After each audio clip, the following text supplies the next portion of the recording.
صبحت بخیر آقای من، آقای دلتنگی.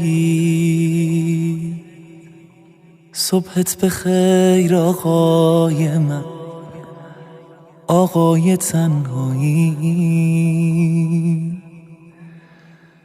من دور افتادم ازت اما تو نزدیکی. امروزمو با تو شروع کردم که اینجایی.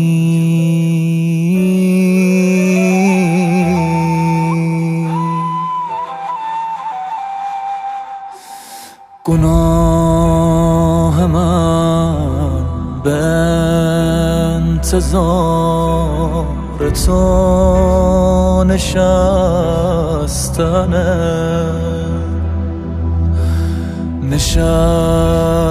عاشقی.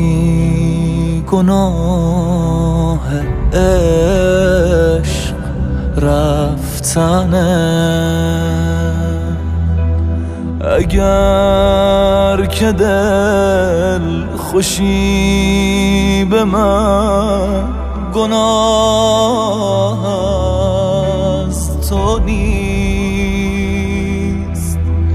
اگر که خیس چشم تو گناه از منه. اللهم ارنا طلعت الرشیده. دیگه جونم به لب رسیده، همه دنیا ازم بریده، تو اما نه.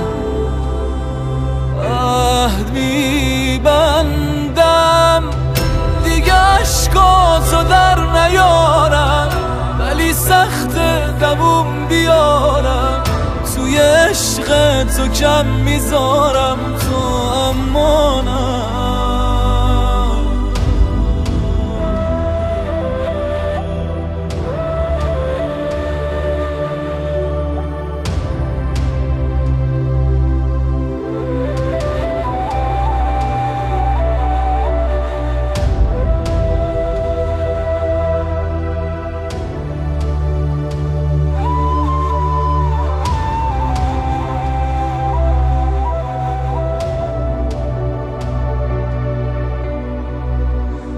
تو هفته ای 2 بار گریه می کنی برام، تو هفته ای 2 بار توبه می کنی به جان. تو منتظر تر از منی، تموم شه غیبتم، دروغ میگم عاشقم، ولی بذار بیام. خدا کنه بهم نگی تموم فرصته، دعا بکن که خوب بشم آقا به حرمتت. یه کاری کن که من نشم دلیل گریه هات، یه کاری کن نشم دلیل طول غیبتت.